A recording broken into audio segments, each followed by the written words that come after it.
Welcome back. A revived Iran nuclear deal seems closer than ever. It's officially called the Joint Comprehensive Plan of Action, the JCPOA. Remember, it's an Obama-era agreement which lifted sanctions on Iran in exchange for a range of limits on its nuclear program. Now, the European Union's final text proposal for the accord has been submitted last week, essentially, and it was approved by the United States, and Iran has reportedly also dropped some of its demands in order to take the deal forward. Now, CNN's Claire Sebastian joins us to give us more details on this story. Claire, how crucial is it for United States President Joe Biden to revive the Iran nuclear deal, especially after ex-President Donald Trump left the agreement? Well, don't forget, Joe Biden was vice president in 2015 when the JCPOA was originally signed. He has made it very clear that he wants to reverse this decision, calling it a gigantic mistake by President Trump. And I think, look, it's for a number of reasons. One, he is making regional security in the Middle East a priority. The fact that since President Trump withdrew the U.S. from this agreement, Iran has begun to flout the commitments it made under the JCPOA. It's begun further enriching uranium. It's now close to the point where it could produce a nuclear weapon. This creates a very unstable situation in the region. We know that Israel has already begun to conduct covert operations against Iranian nuclear targets and scientists taking matters into its own hands. So clearly President Biden wants to stabilize the situation in the Middle East. And the other thing to note about this is the timing and the energy market. Iran, of course, sanctions have prevented it from selling much of its oil, and we know that Russia is facing an EU embargo, which could take oil off the market. So a lot at stake there as well. All right. And what exactly would an Iran nuclear deal mean for the oil markets?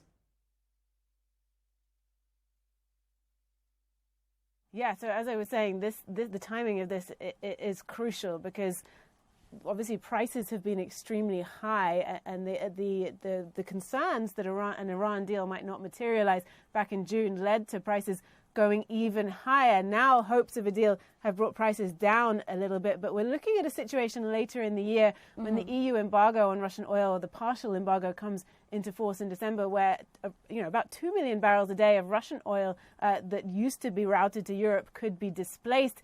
About 1 million barrels a day of sanctioned Iranian oil, if that came back onto the markets, could go some way to filling that gap and stopping prices from spiking too high. So there's certainly some hope that this could happen and could materialize later in the year and cushion some of the blow to the oil market. I think there's still some skepticism among oil analysts that it's actually going to happen, but certainly the timing of this creates a vested interest in bringing prices lower, because of course it's contributed to the destabilizing inflation that we've seen around the world.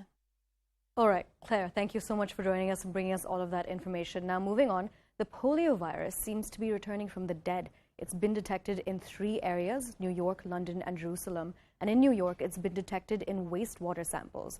One person, an unvaccinated adult, began experiencing symptoms around 1 month ago, and he has been diagnosed with the first case of polio in the United States in a decade. Now, a genetically similar virus has also been found in Jerusalem, and scientists are trying to understand the link. In London, around 1 million children have been offered polio boosters after the virus, like New York, was detected in sewage. Now, CNN News 18's Sanjay Suri joins us from London. Sanjay, could you tell us more about the spread of polio across London?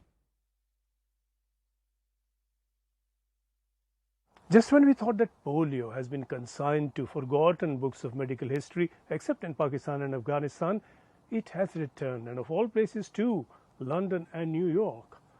Traces have been found in the sewer system, checked routinely, because there are some forms of oral polio vaccine that introduce limited, weakened forms of the virus itself, and these can then be passed out through feces into the sewer system. Using the virus to beat the virus is not unusual, but on this occasion, this has been found to have been spreading beyond safe limits and, more worryingly, mutating. The incidence has been maximum in areas in East and North London that are home to immigrant communities from countries where polio has not been controlled and where there has been some, but not, crucially, not complete vaccination. These areas are being targeted first in a new vaccination campaign among children between 1 and 9 years of age, and a booster dose preparation is underway. The challenge is not reaching so many people, so many children. The challenge is vaccine resistance, as it is in many countries, and some of those places, particularly within those where polio has not quite been controlled.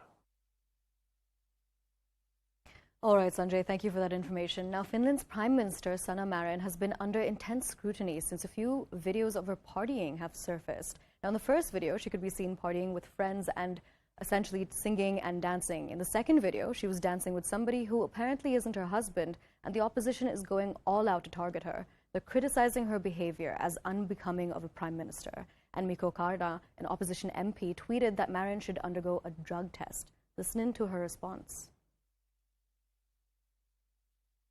I didn't have any work meetings planned for that weekend. They are confirmed usually beforehand, and I didn't have any meetings, for example, Saturday or Sunday. I had work meetings on Monday that I, of course, handled, but we didn't have any government meetings during that weekend. I had time off and spent it with my friends and did nothing illegal. Well, that's all that we have for the moment. Remember to tune in next week and join the World 360 team as we cover all of the biggest headlines around the globe. Thanks for watching, and goodbye.